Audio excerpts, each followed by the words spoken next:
Opening statement. Thank you, Mr. Chairman. Mr. Chairman, talagang nasa extraordinary times tayo ngayon. Napakabilis po yung pagtaas ng presyo ng langis at parang hindi nga natin alam kung hanggang kailan to. And the uncertainties creating the elevated price of oil. Kanina check ko po yung presyo ng langis international prices nasa around 88 to $89 per barrel pa rin ho tayo. So hindi ho siya bumababa because of the uncertainty. So in other words, we need also extraordinary measures, especially giving authorization to the President to move to create to lower down the prices of oil in many fronts, whether it's through the blend of biofuels or biodiesel or even through taxation. But having said that, I would like to hear from the Department of Energy dahil itong biofuels po ay kaibang industry ito. In the past, gumawa ho tayo ng batas to promote biodiesel para po first gumamit ho tayo ng mga indigenous resources tulad ng sugarcane, tulad po ng coconut oil para po magkaroon ho tayo ng indigenous blend sa diesel and sa gas.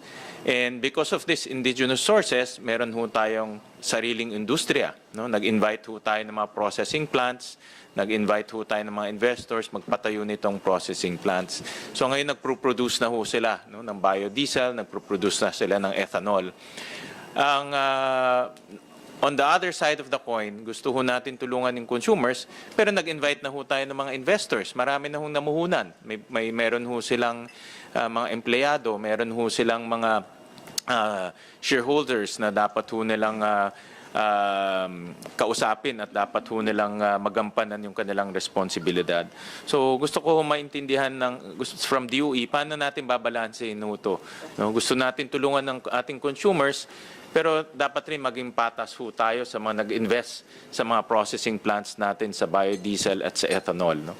At the same time, paano rin natin ma-address yung, kasi part ng biodiesel law is to also improve the environmental conditions. No? By using ethanol and biodiesel, bababa rin po yung GHG emissions na nanggagaling po sa sasakyan. So how do we also balance this objective of the Biofuels Act? So all of this, alam ko balancing act to, but at this time, kailangan ho tayo gumawa ng desisyon. So we just need to understand from the DOE the pros and cons of having such a policy. So maraming salamat po. Secretary Garin, before you proceed, I just want to acknowledge the presence of DBM Secretary Rolly Toledo. He's available also if there will be questions from the senators. So you may proceed, Secretary Garin. Good morning, Madam Chair. Good morning to the senators and the stakeholders that are here in the agencies.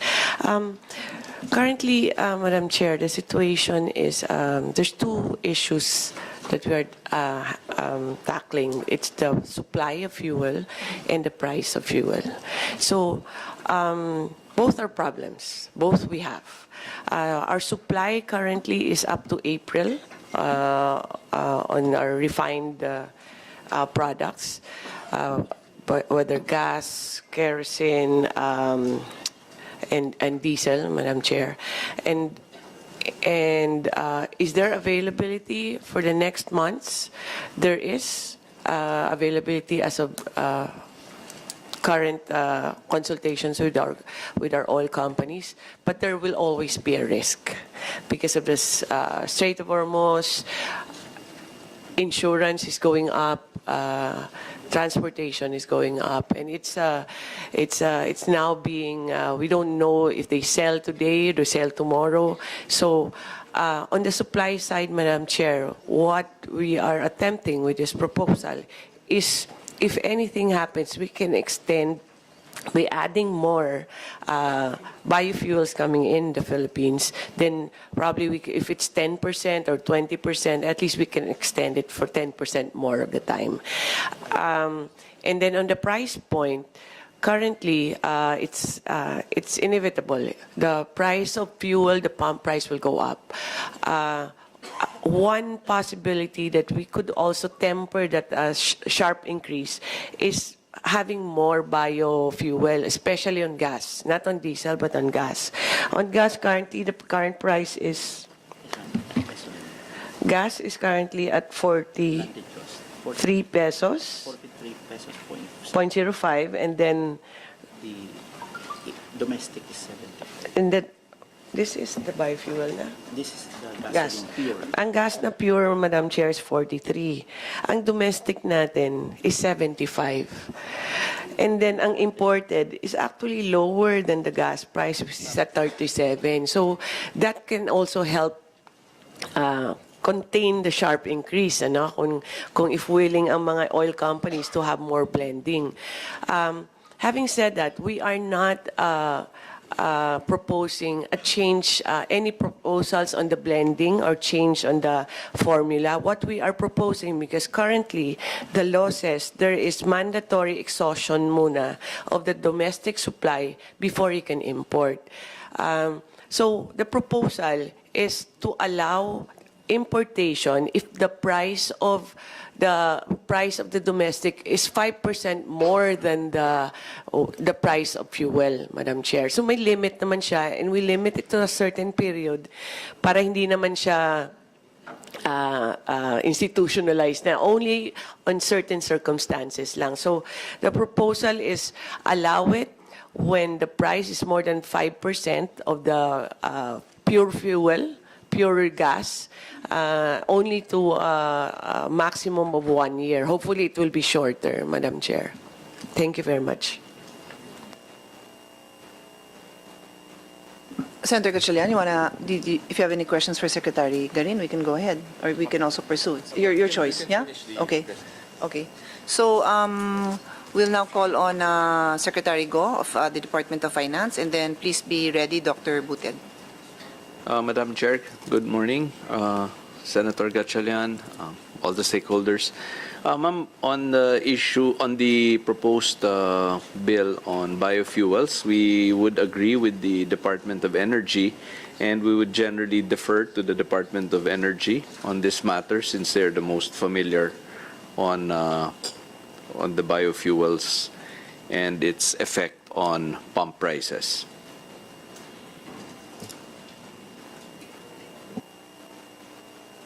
Tax, on excise tax, I'll have a lot more to say. Yes, but, and maybe I'll wait for yeah, that turn. and that just happens to be a totally different committee. Because like yesterday when I had two hearings, two tax measures, although they were conducted separately, if there was an overlapping comment, it's okay because it's the same committee. This is a different committee, so you'll have to don't bother because you'll have to repeat it in the next committee. So, okay. And that was the idea, to finish this shorter item first. So, Dr. Dexter Buted of the Department of Agriculture, the floor is yours, and then after, please be prepared, Mr. Lau. Good morning, Madam Chair. While the department recognizes the intent of the Senate Bill 1485 to protect consumers from the fuel price volatility, the department emphasized that the suspension of the mandatory biofuel blend must be guided by a clear and rigorous technical standard. We believe that without the standardization computation method, price comparison may be misleading and could be lead to inconsistent implementation of the proposed suspension threshold. Our technical evaluation shows that when the cost of bioblend is computed based on its actual component share in the bioblend, the price impact is significantly lower than what retail comparisons may suggest. So the highlight of the importance of requiring a standard direct component impact formula to ensure that policy decisions are based on the true cost contribution. In this regard, the Department of Agriculture recommends the Department of Energy adopt a standardized computation methodology that any suspension be recommended through the National Biofuels Board and DOE, and that appropriate mitigation measures to be placed to protect affected farmers and, of course, the producers and workers. So, Madam Chair, good morning to everyone.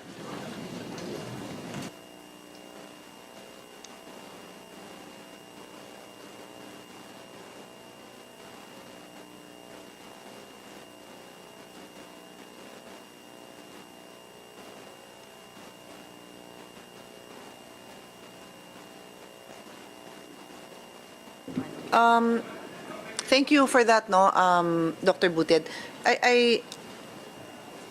Sige, let's allow the next resource person to also make their statement, because I want to get the reaction of the Department of Energy on the statement, you know, but let's proceed muna. Thank you. So, Mr. Lau, President of the Philippine Biodiesel Association, you have the floor, and then kindly be prepared, the representative of Ethanol Producers Association, and then followed by Chevron, Shell, and Petron. Thank you. Go ahead. Good morning, Madam Chair. Morning. We represent the Philippine Biodiesel Association. Today's membership, we are 14. 14 po kami na manufacturer.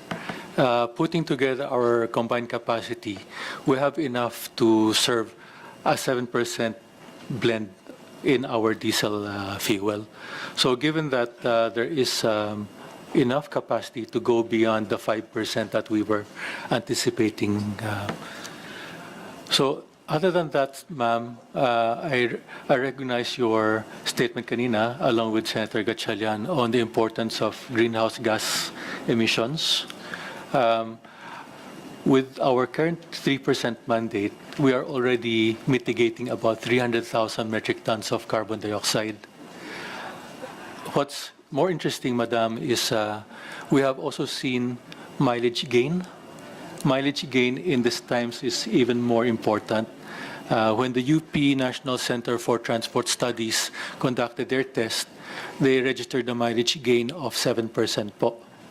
And when the Department of Energy did their own independent studies, the mileage gain was then 10% po. So that kind of mileage gain far offsets the cost of the biodiesel blend in the fuel.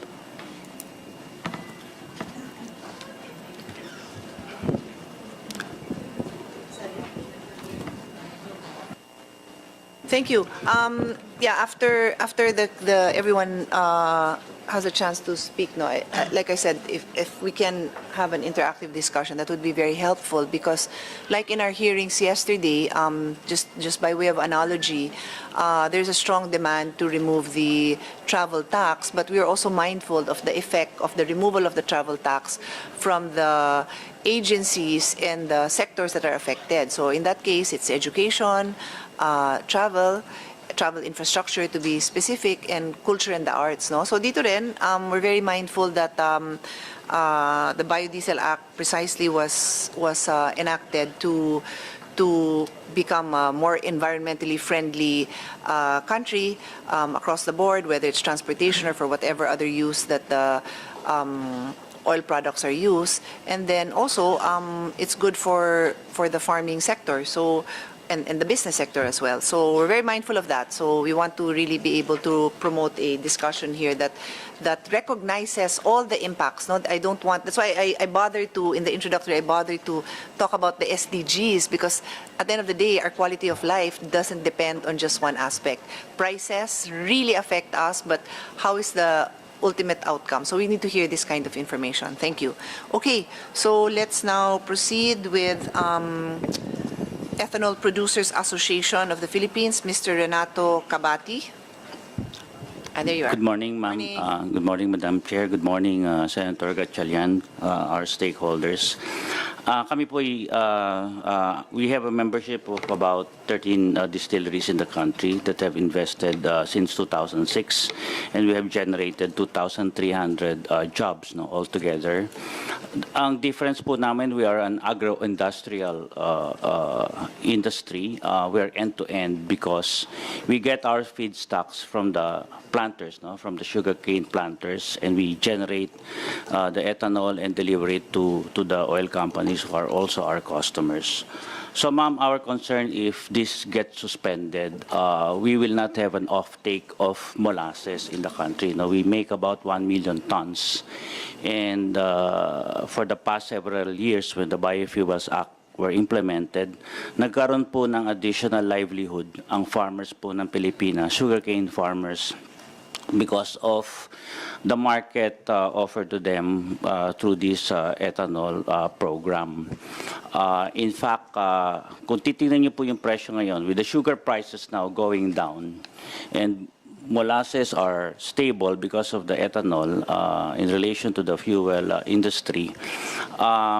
This is about, in my calculation, about 13% of the farmer's income that adds to his livelihood. So kung mawawala po ito, it will affect the farmers, more importantly, especially now, tumaas na po ng 20% yung fertilizers this week. So kung sinasabi po ni Senator Gatchalian na you don't know on how long this crisis will last, kami po, sure po kami, come hell or high water, magtatanim po kami ng tubo.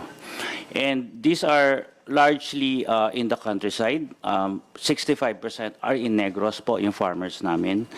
We have about 400,000 hectares of sugarcane lands in the whole country, tilled by 95,000 farmers. Not to mention their family members. You usually multiply that by 5.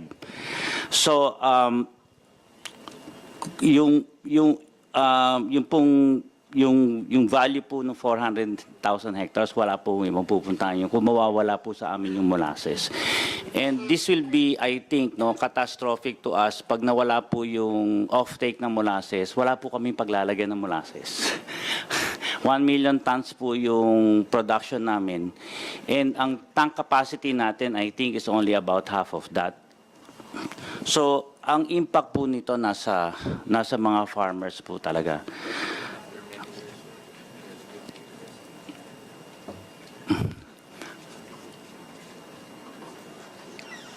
So, ma'am, ang hinihiling po namin, don't take away the livelihood from us, Local po kami, give the livelihood to us, Give it to us. Kami po whole supply chain, agro-industrial. Instead of importing, putting additional volume of oil that you will import, give the business to us. Kami po naman nagbibigay ng renewable, green, and indigenous source of fuel. So, ang bigger concern po natin will be the farmers. Yan lang po, ma'am. Thank you. Thank you po. Okay. I think before I proceed with the companies, kasi the next resource persons here are Chevron, Shell, and Petron. I think let's get a reaction from the secretaries, the concern that both Senator Gatchalian and I have are, like I said, there's always a domino effect, Lahat ng ginagawa natin may repercussions. So, syempre, we all know na the more stable our prices of energy supplies are, the better for everyone. Pero may mga sectors tayong tinatamaan with this. To be clear again, ulitin ko lang, yung provision kasi natin is, the amendment kasi is to give the President, upon the recommendation of the National Biofuels Board and the DOE. So first things is, the National Bureau Board and the DOE will be the one to recommend. Hindi naman automatic to. But magre-recommend sila ng suspension of a particular section dito sa Biofuels Act through an executive order not longer than 1 year if, as a result of its implementation, the implementation of this law, the price of blended gasoline and/or diesel engine fuels will be higher by at least 5% compared to pure gasoline and/or diesel engine. So I think it's very crucial na medyo maintindihan natin kung ano yung basis ng National Biofuel Board and DOE to make that recommendation? Kasi we're empowering you eh. So kami, kailangan namin din ng comfort level na how do you come to those decisions? Given ngayon yung input, and of course that was just what, 3 minutes worth of stating the main concerns that they have. Madam Chair, we're not here to kill the industry. We're trying to balance it with what our fuel needs is also. Why was there primarily a proposal? One thing is the price. The imported landed cost of biofuel is at 37.58 pesos, Madam Chair. It's almost half of the cost of the locally produced, which is 75.93 pesos. So, pag dinagdag mo yung 75.93 at the current rate, which is ranging from 59 pesos to 84 pesos for gas, ang overall impact niyan, Madam Chair, is 1 peso, additional 1 peso and 10 centavos in our gas pump prices. So, we're only allowing if it's too expensive, kung ang impact niya is more than 5%, kaya may limit din siya. But if there is available stock and the price will not have a increase more than 5%, then we should not allow importation. It's only when those cases are present. Kung mas mura siya at may stock tayo, then we should, rightly so, we need to use the locally produced. In times of emergency, which is the current state what we are in now, habang umaakyat siya ng umaakyat, we will aggravate it more if we add more of our local production kasi mas mahal nga siya. And second, if we are, our concern also is the supply side, tama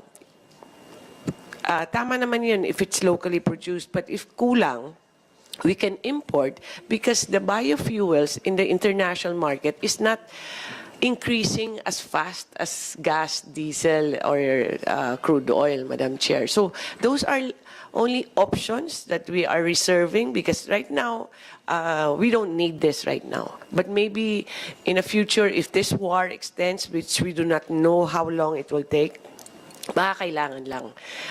Nakareserve lang dito and the other options. We're doing other things also to contain the problems, but this is just an option that can possibly help someday, Madam Chair. So I was already a senator when we passed this law, no, in 2006. Si Senator Gatchalian, mayor yata. Mayor, no? Mayor ka nun. So I remember at that time, and please feel free to correct me if my memory serves me wrong, this was really being promoted as a, number one, an alternative clean source of energy. Number two, livelihood for our farmers, and then good for economic growth because you'll need investors, no, to convert from the farm all the way up to delivering this as a product that can be used by the industries. So with that in mind, we passed this law. But my question is always, why is it, and every industry is different, so please educate me, why is it that ganun nga kamahal ang ating locally produced, no? Because when we require that it is purchased, that is already a protectionism measure, eh? And normally it should not be lasting that long. In the Philippines, medyo mahaba yung patience natin to help the industries grow, no? We keep on giving subsidies. But having said that, marami din naman ganun sa ibang bansa. Hindi lang naman tayo. Sabi nga nila yung baka sa Japan mas malaki pa subsidy kaysa sa mga tao. Sabi nila, I don't know if that's still true. So who can answer it? Who can educate me? Maybe from the academe, Dr. Buted, no? Who educate us. Like ba't ganun tayo kamahal? Like, are we inefficient in our production? Why? Madam Chair, I can only talk about our copra products. Yeah, I do understand it. What the the law was passed in 2026.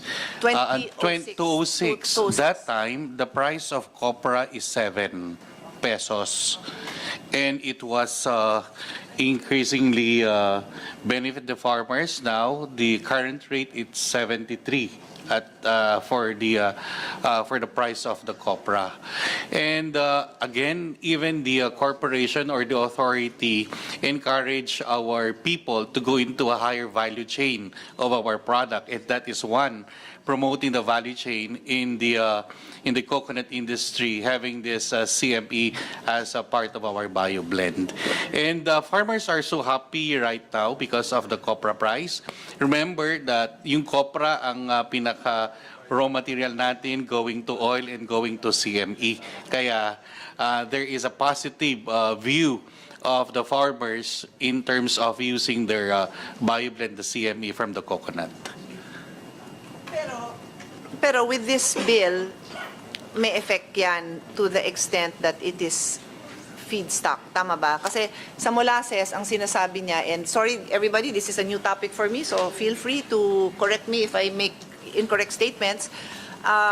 Yung molasses, ang intindi ko is if they will not be required, no one will purchase it, matatambak yung molasses nila, and yun lang daw yung panlaban nila sa mababang presyo ng sugar.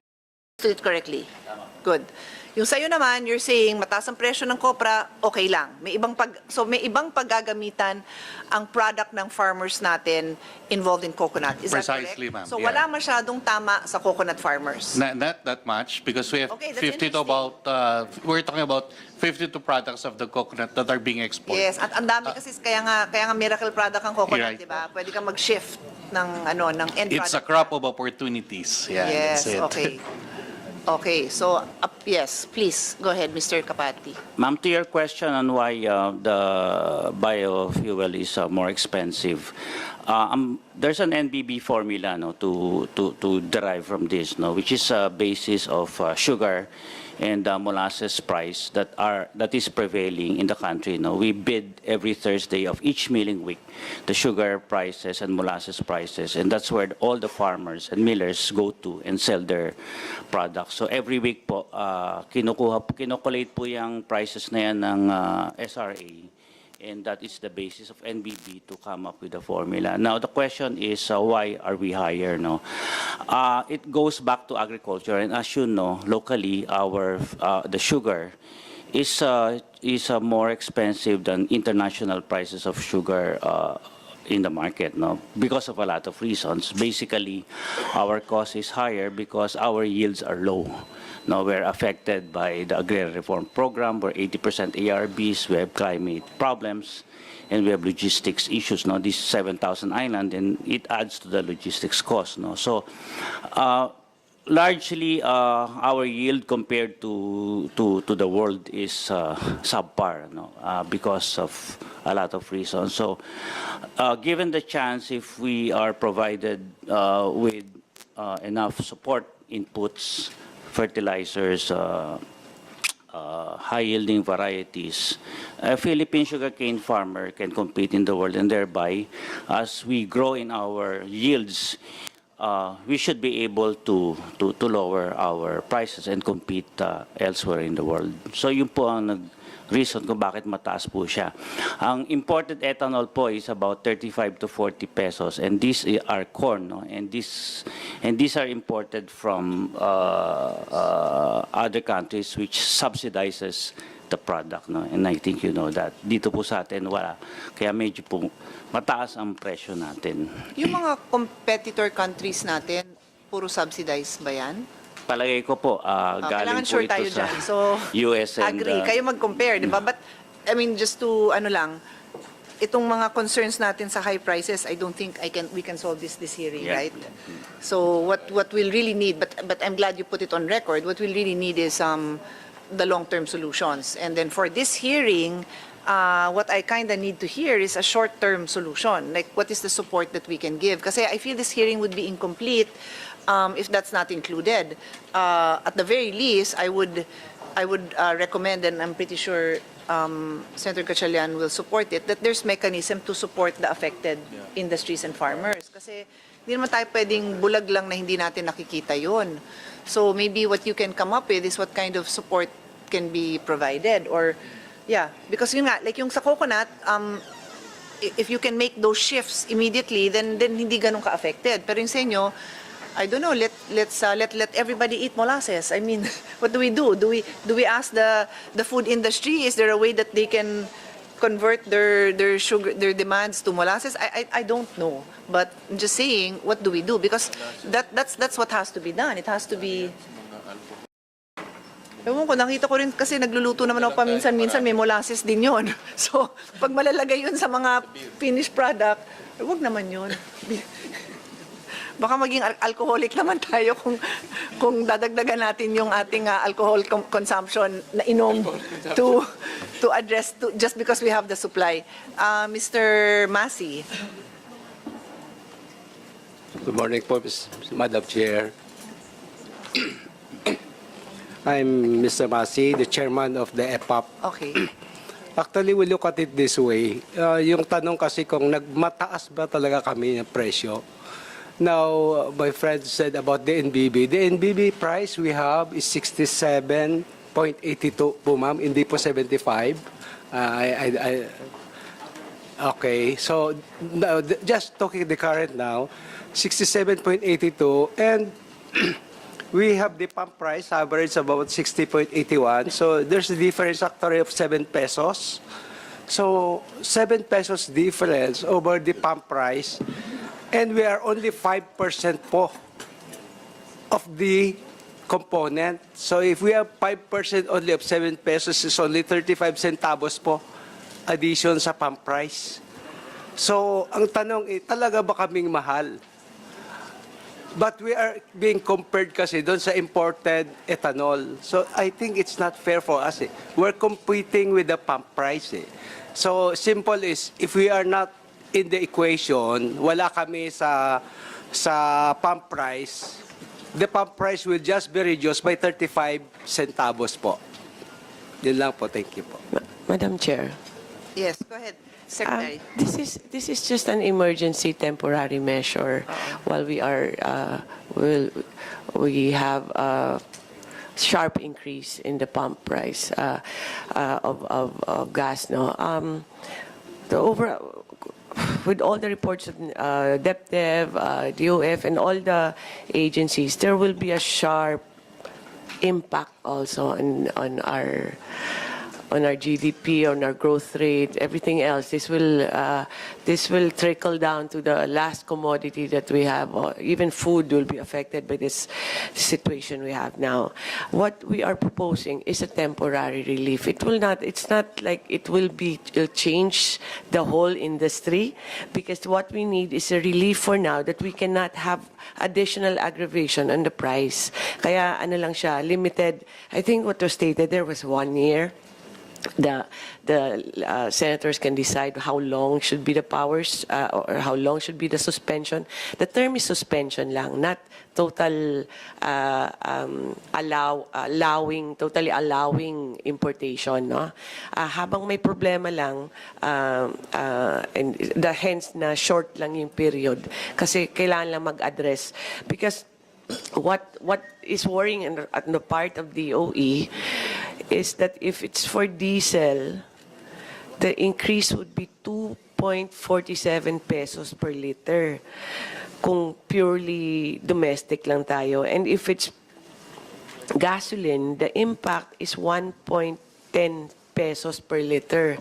So we're trying to balance it and trying to contain muna, hahanapan muna ng solusyon. And the long term is not on this bill eventually, but this is for the meantime lang, because we just need, people are really suffering with today I think it's 10 pesos. Yesterday 10 pesos, another 10 pesos today. So medyo masakit siya, and kung dadagdagan natin, it's a contribution lang, temporary relief lang to, Madam Chair.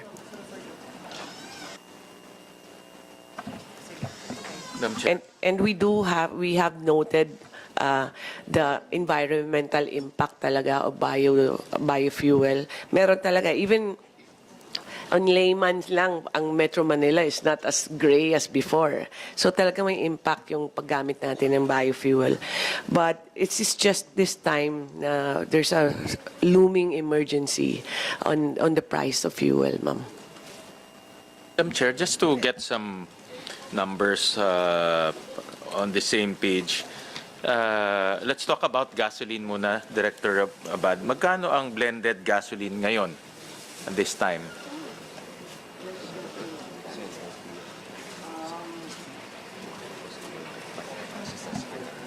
Magkano ang blended gasoline? Ang blend is 10%, di ba? Right now? So how much ang blended gasoline to date? No, more or less lang. More or less. Kung ngayon. Madam Chair, if considering this week, March 1 to the past 3 days, maps, the Per liter, per liter. for gasoline, More or less lang. yes ma'am, tika mo na ma'am. The blend would be at 63.06 63 at 10%. per liter, At 10% blend. at 10% blend. Okay. And then, ang trigger price kasi is 5% of pure gasoline. Yes sir. Tama? Magkano ang pure gasoline Ang ngayon? pure gasoline ngayon, of the 3 days maps would be 64.06 Ang pure landed gasoline. cost per liter, yes. Madam Chair, lumiit kasi ngayon ang diferensya, kasi tumaas kasi yung gasoline. Apo. In other words, sa ngayon, hindi pa matitrigger itong 5%. Hindi, mga around 2.5% pa lang. Oo. Hindi, kasi ang pure gasoline is 64, mas mababa pa yung blend at 63. Yeah, Tama? yeah. So, in order to reach, para matrigger to, dapat yung 10% blend is more or less mas mataas siya by 3 pesos. Tama? Pwede natin computein, Mr. Chair. Sige, O, mga, yung 5%. So, dapat 3 pesos siya more expensive. Tama? Based sa Based sa presyo ngayon. oo. based sa i-compare natin sir sa sa 5% of 64. 64. Yeah. Around 4. About 4 pesos Mga na 4 mas pesos. mataas siya. Yes. Okay. And what we're saying is because the biofuels is double, yung domestic price is double the amount, sinasabi nyo ang ethanol is 73 pesos? Yeah. Tama? 75.93 and that's the average of February kasi Ang wala pa yung imported March. is 37. 37.5. More or less lang, more or 0.5. less. Yes, Okay. yes sir. Okay. Diesel now is Hindi, average. gasoline muna tayo. Gasoline Kasi muna. iba yung diesel, Yeah. iba yung gasoline, Yeah. iba yung behavior ng dalawang Madam Chair, we confirmed that the average price for February of domestic ethanol rose around 75.93 pesos per liter, while the average imported ethanol price same period would be 37.58 per liter. Okay. Your Honor, if I may, kasi mayroon kami NBB price forwarded sa amin. The past two months, 65 and 67 lang eh. How come we have this 75? We cannot These are understand. based kasi sa kanila benchmarking yun, Mr. Chair. It doesn't happen to the individual contracts of the oil company. This is really based on the contracts. Ito yung notify sa what we're saying, if gasoline is more than 3 pesos, more or less lang, tsaka natin matitrigger to. Parang in 3 pesos is not so substantial compared to the impact to the industry. Diba? Kasi on the other side of the coin kasi, like I said, no, over the years, ang dami nag-invest sa ethanol industry natin, Madam Chairperson. In fact, I've been to a few of the ethanol plant nung medyo bago-bago pa siya. And everyone was very happy with the ethanol law because it really ushered a new industry. Yung mga farmers natin, nagkaroon sila ng additional income. Yung mga bioethanol processing plant, mayroon silang mga empleyado. I understand na ang empleyado ng bioethanol is about 2,300. Tama? 2,300. Ilan farmers nagtatrabaho? Mga 95,000 farmers that sells molasses to ethanol plants. Okay. And tama, 2,300 ang nasa factories? Opo.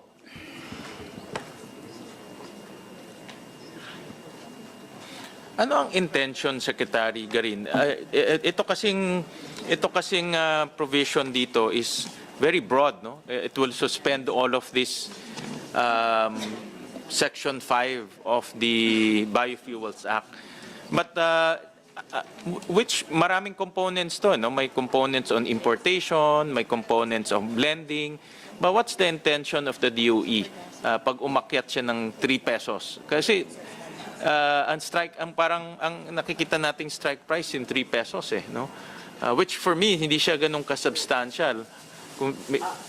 Para maapektuhan ni 95,000 farmers and 2,300 employees, no? So that's also, we have to weigh that carefully. Yes. And then second, ano ang balak ng, kasi very broad yung suspension. We're not only suspending the blend, but it will suspend the entire provision, no? That includes importation. But what's the intention of the DOE? Madam Chair, the intention is not to touch on the blend. It's more on the importation lang. Because there's a prohibition that it's mandatory to consume first domestic before you can import. Now, why is there a reason that 2 things. Price, we need to keep the prices not increase pa, add to the price of pump prices. And second, sir, Madam Chair, the supply situation internationally of fuel, of diesel and gas, and all the refined products is unpredictable. There are some that have closed. Some countries the refineries where we import our diesel, our fuel from, such as China, South Korea, Thailand. They have closed their doors on exports. Some are still open. Some are starting to close. We have to look for options beyond Southeast Asia, beyond Asia, such as North America, South America, Africa, Australia, Europe. There are options, but these are still new contracts that we have, that our oil companies are trying to pursue. Now, what we are trying to do is to ensure that we have supply. And one supply, if we have a robust biofuel here, then that will help also our supply here. But if we observe the pricing now, erratic na yung gas and diesel It goes higher than what the crude prices are. Except for biofuel, kasi parang mas lang siya, mas gradual lang increase ng commodity in the international market. So we're trying to address the current situation that just in case all these companies are not willing to send supply to us, we still have our biofuel. And if it's not enough, the domestic, then we can import it because it's still cheaper and they're still available in some countries. So those are like, I'm not saying that it will happen now, right now, today, because the situation is not like that. Because we still have supply for another 50, 60 days. But it's just an option for the administration, just in case things are not looking good. Now we can already decide on what options, who do we talk to already. The same thing we are doing with diesel and gas, Madam Chair. We're already talking to other countries also because I know we are hoping for the best, but we're preparing for the worst. We just need to have this option before the recess of Congress, Madam Chair.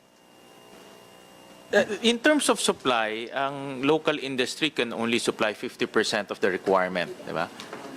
About around 50%, 47 to be exact, 48, 47 to be exact. So in other words, talaga mag-i-import tayo, no? Nag-i-import na tayo ngayon, 'di ba? I think the oil companies can attest, but they have to first use all the domestic.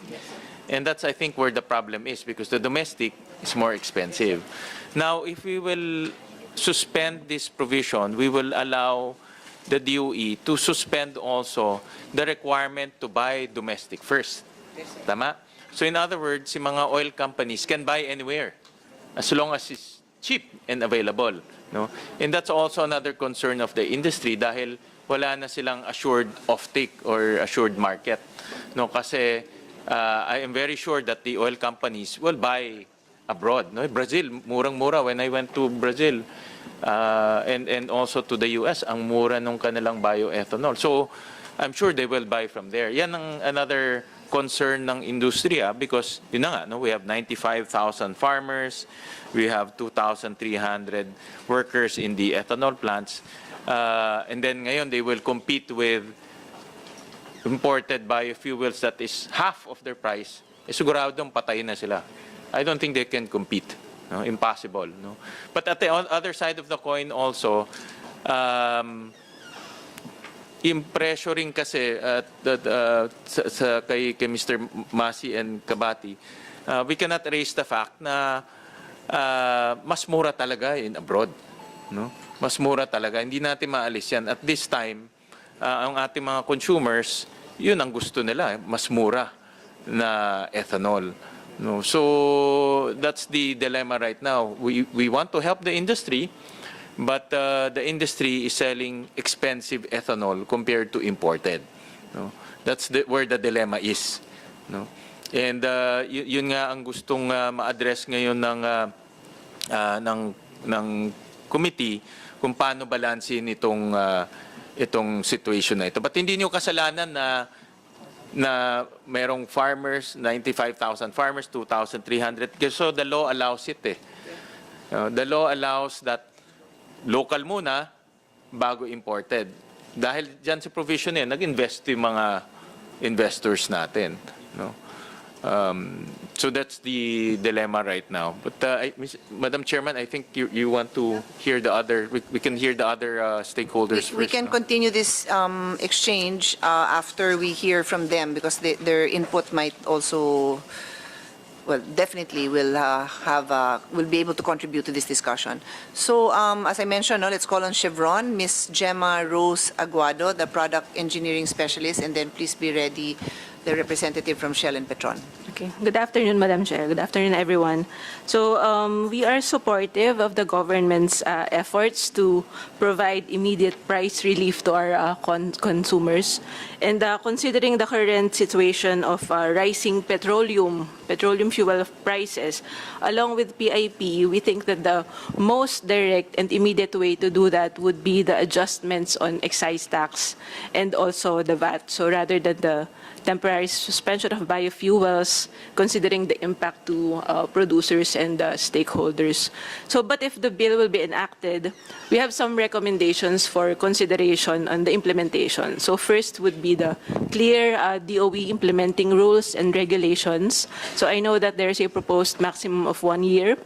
So we probably also need to set a minimum period so that we won't have big disruption in the supply chain, in the fuel supply chain, and then also establish transition periods and enforce consistent implementation nationwide.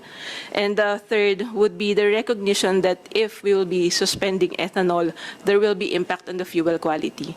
So there will be impact on the octane and probably the vehicle compatibility because right now ethanol is not just used as a biofuel but also an octane improver. So we will be left with the lower octane grades of fuel for gasoline, and it may require revisiting of the current gasoline standards. Thank you.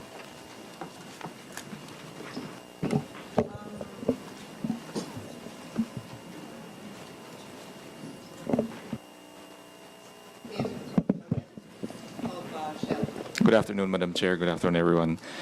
So for Shell, we are supportive of the current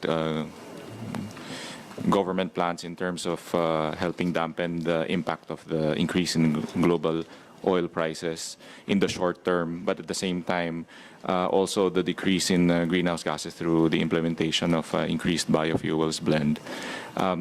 In line with what Ms. Gemma mentioned a while ago, there is indeed a position paper shared by the Philippine Institute of Petroleum with regards to the implementation, so I will not go into the details of the operationalization. But what I would flag as well, ma'am, is that there are also other countries, for example, Thailand, which have reviewed and mulled, and I think they've already made public an increase in their biofuels blend as well. So there is also that possibility that other countries will follow suit in order to stretch their neat fuel supply, and therefore that could also impact global biofuel supply side, ma'am. So just cognizant as well that while us in the country we're reviewing options that will help us with both the supply side and the price side, I believe there are other countries that are also doing the same, especially those that are net importers. As mentioned by Secretary Guerin a while ago, countries such as Thailand, Japan, and China have also started to restrict or at the very least made announcements of lowering their exports. And these are the countries that we currently purchase finished products from for final blending in the Philippines, ma'am. Quick input, no, because I'm the chairman of the Committee on Sustainable Development, Innovation and Futures Thinking. So I cannot resist making these statements. We've briefly discussed it with the Secretary, yung energy security natin, no? But this is really like real life futures thinking required. Na as we discuss the problem on hand and the recognition that there is a problem with the pricing because the local prices tend to be higher than the imported, then now we're facing the reality that other countries are already thinking of their own biofuel supply and boosting it because the availability of foreign supply might not even be there. So in the end, we might have another hearing here sooner than later asking, how can we support you? What can we do? So yung sinabi kong this problem is for another time. That time has to be now also.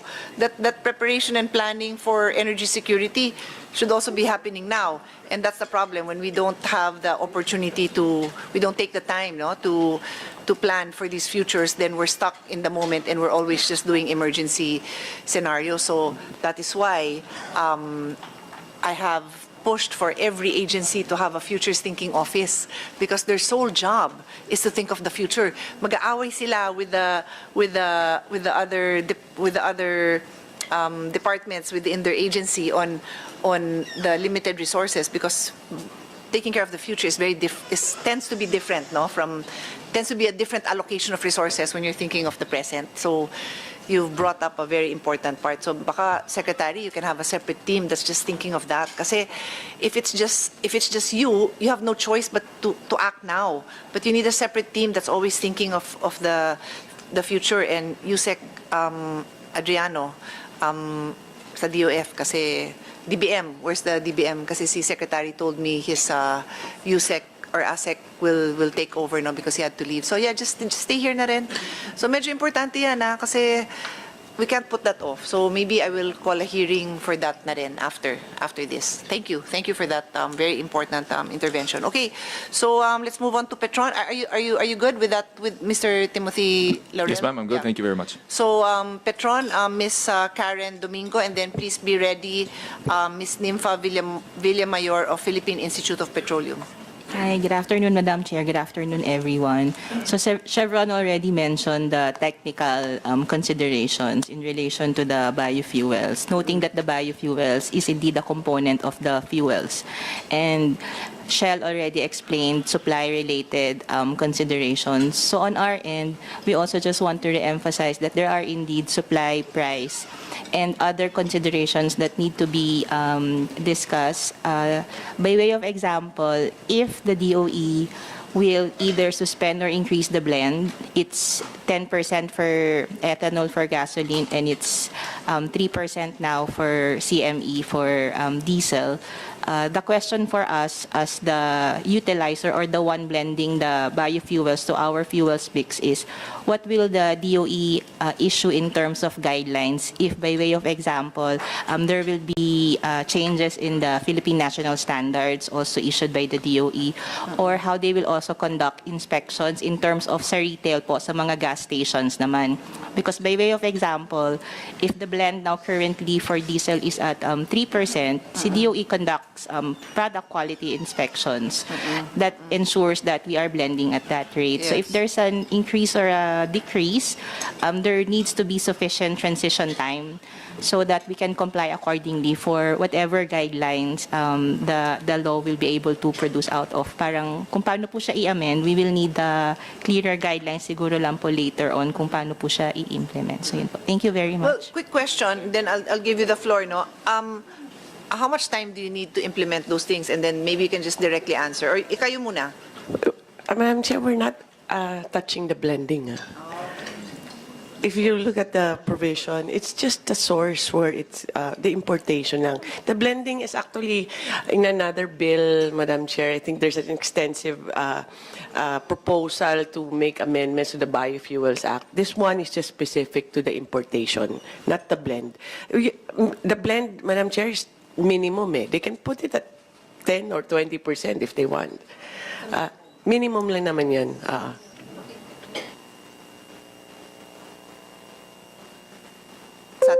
Oops. Thank you, ma'am, for the clarification. So if the newer version of the bill is to just provide for some level of flexibility for the oil companies To purchase. Where whether to purchase. to purchase, whether from local or imported, yes, that would be a good contingency measure. It's flexibility. That's the only concern right now. Yeah. Okay, that blend will be for another away, another discussion. Okay. Philippine Institute of Petroleum, Ms. Nympha Villamayor. Yes, good morning, Chair. We are association of the Chevron, Petron, PTT, and Shell, including Isla. Actually, we can define the suspension in two terms. One is the suspension of the current blend, or the suspension of the blending to further increase of the blend.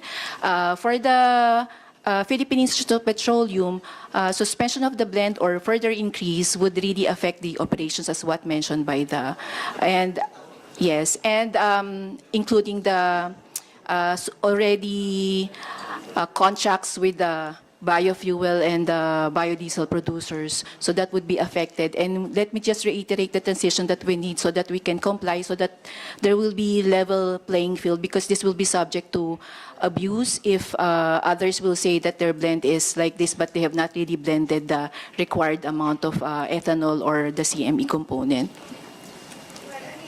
I don't mind that you put on record that concern, because you never know what happens on the floor. Somebody might propose it, so at least we have on record that it's not something. It's something very different, coming both from the department and from the industry. So no problem. Okay. Ma'am, if I may also add, ethanol is also a tradable commodity. So just if we have MOPS as our benchmark for the prices of finished products, they also have international benchmark pricing, and we will also be competing with other countries who have higher ethanol blend in their gasoline, if that will be the case.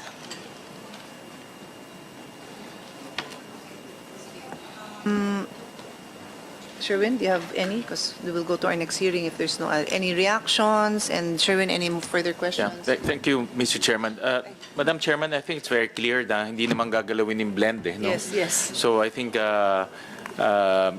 kasi yung blend may technical aspect yan. Yung sasakyan, yung RON, yung maraming technical aspect. So, and then it's very clear that what DOE wants to address is the supply side, which is making sure that in case that there will be shortage domestically, pwede mag-import ang mga oil companies, no? But at the same time, yun na nga, sinasabi ko, mag-import sila ng mura. And with the present condition right now, I don't think the local ethanol manufacturers can compete, no? I think mahihirapan sila to compete, and they will just die a natural death, no? Kung yun yung nakikita ko, if we will allow that. But of course, short period lang naman to, no? Pero yung short period na yun, masakit yun para sa kanila, no? So I think, and Chairman, my proposal is, dahil based on the computation right now, 3 pesos lang yung matitipid, no? Tama? 3 to 4 pesos. Diba? Hindi 3 to 4 pesos compared to almost 100,000 in maapektuhan in terms of employment and livelihoods. So, my proposal is, taasan natin siguro yung, may proposal lang naman to, Madam Chairman, taasan yung strike price to 10% para makatipid, let's say, ng 8 pesos to 10 pesos, more or less. No, at the same time, we'll have to trigger some form of social amelioration or social, some type of social services support to the farmers and also to the workers. Just in case lang naman na they will face stiff competition and they will have to scale down their operations, just in case lang naman, no? So the point I'm trying to make is we're trying to find a balance, na makakatipid yung ating consumer because mas mura ma-import, but at the same time matutulungan yung industriya, at least in the short term. Hindi man to pang mahabaan, no? So we can introduce something na magti-trigger ng suporta sa ating mga farmers, sa mga workers, just to balance out. Para itong presyo ng bigas, diba? We're allowing importation of rice in the short term, but at the same time, we're also helping the farmers through subsidies, no? So, nabanggit kanina ni Madam Chairman, we can explore, Madam Chair, in mga subsidies. I think you mentioned earlier about subsidies, so we can explore subsidies to be given to our farmers or to our workers in that short term, no? Kasi nga, whether we like it or not, when we allow importation, mayroon talagang tatamaan na mga magsasaka natin tsaka mga factory workers. That's what we're concerned. Sa sa CME or sa diesel, walang ganitong magkano ang presyo ng imported diesel? Madam Chair, imported diesel now is Imported biodiesel.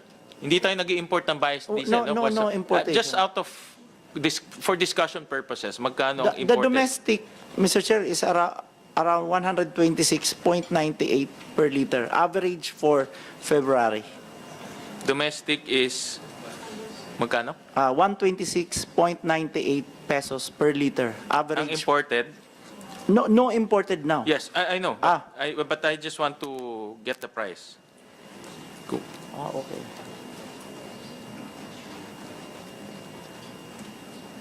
Mr. Chair, we did not compute the palm oil as a comparative with Malaysia and Indonesia, but we have almost 50% ang diferensya ng price in the international market. Ang biodiesel in other countries is about 48 pesos. Palm oil in Indonesia is, for February, is translated into 53.93. That's the, I think, Indonesia. So mas mura rin. Mas mura din. Mas mura rin in other words, no? That's palm oil. That's palm oil. Yes. But kasi ang blend is mas maliit 3% lang. Kaya I guess hindi masyadong nararamdaman, no? Hindi masyadong significant. But then again, if we pass this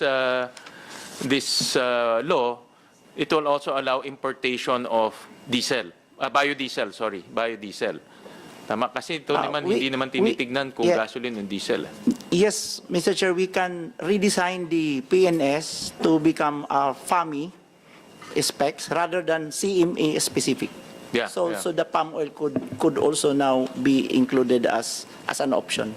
Correct. But my point here is this law will also allow importation of diesel, no? Or biodiesel, sorry. Yes. Or biodiesel, in other Yes. words. Because biodiesel abroad is 53 pesos per liter compared to 126 domestically, no? And I think we should also apply the same just in case anyone will import, no? To support our biodiesel plants. Kasi ang dami rin nag-put up ng biodiesel plants. No? Especially ang daming coconut sa atin, Madam Chairman. Mga coconut farmers natin, additional income to sa kanila. And I've seen it. I've gone around some of the plants. Yun lang ang worry namin ng ating chairperson is the impact to unemployment, especially at this time. No? And reduction in livelihoods, no? Especially at this time. So we need to make it we need to balance and make it worthwhile. No? So, Mr. Chairman, at the proper time, I'll propose some amendments just to support our farmers and and our factory workers. No? Yeah. I already informed my staff na we'll work on protective measures, no? So that has to be a component of this authority that we're giving DOE, so that there's some comfort level naman with the industries that are affected, the sectors that are affected. Parang Madam Chairman, when we liberalize, ito in effect, it's liberalizing biodiesel and ethanol. No? Yeah, it's exactly. the same concept when we liberalize rice. Naglagay tayo ng mga safeguards for our farmers, Yes. so that matulungan natin sila. No? Actually, now that I recall, Mr. Chairman, you'll recall as chairman of the Committee on Finance, but this year we limited it. It's been 3 years that we funded futures thinking in state universities and colleges. So, Dr. Buted, pakicheck mo nga dun sa dating pinanggalingan mo sa Pangasinan State U. Baka there are studies on this na, kasi that was the purpose of the futures thinking research fund that in the state universities that they choose an area, a topic that is personal to them, 'di ba? So sa Pangasinan, kung ano yung ano yung products nyo doon in the further north, south, baka kasi like for example si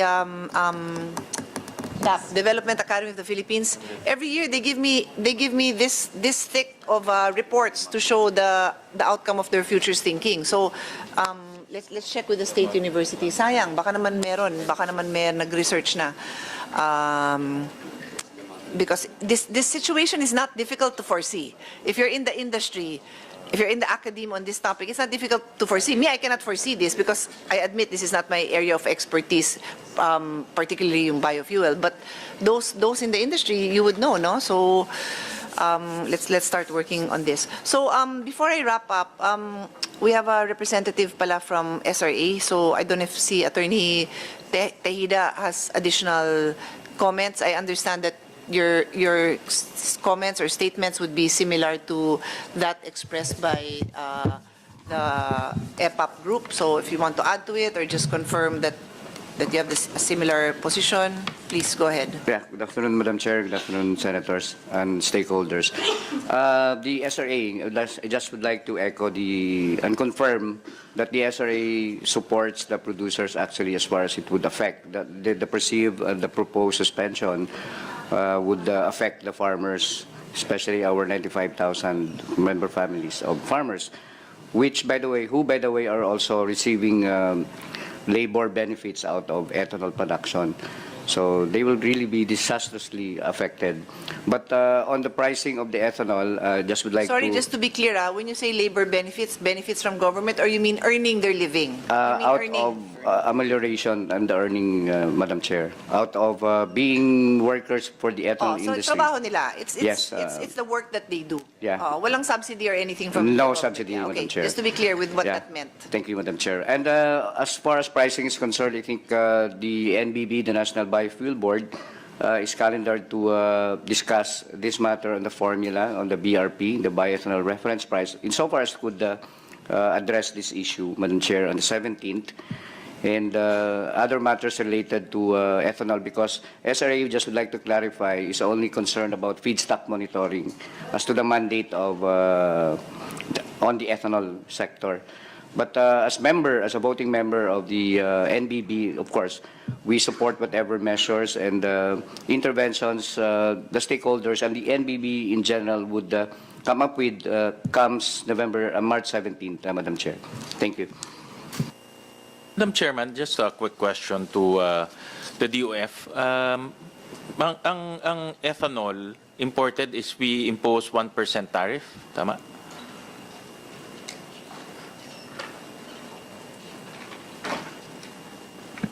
Madam Chair, we'll check and provide. Meron kasi akong data here. This is from DOE.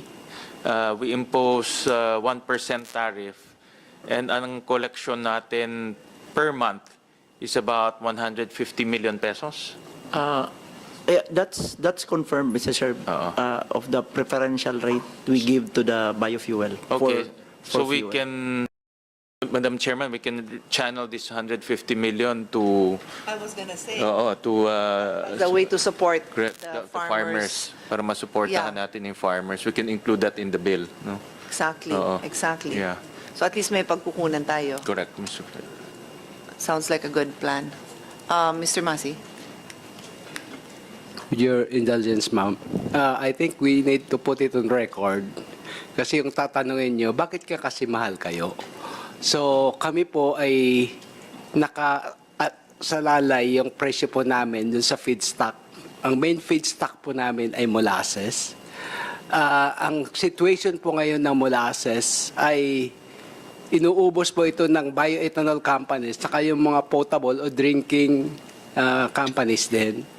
At yung other feed millers, yung production po ng sugar industry natin is 1.1 million metric tons a year. Whereas yung consumption, in addition to the importation, is about 1.7 to 1.8 million. And there's also a moratorium not allowing importations doon sa kahit yung mga potable. Of course, recently mayroon yung konting adjustment. But with the current situation now, if only we could support yung kami mga producers to maximize our operation by importing yung difference lang, we could tell if the price of pump price reached to 70, 80 pesos. Kami, I'm sure 75 lang yung average ni Sarino. So, kung 75 lang yung price namin, I think it's a scenario already na kami dapat mag-produce without affecting yung local farmers kasi uubusin na muna namin yung production nila and allow us to buy other materials imported na molasses para mas madami pa po yung ma-produce po namin.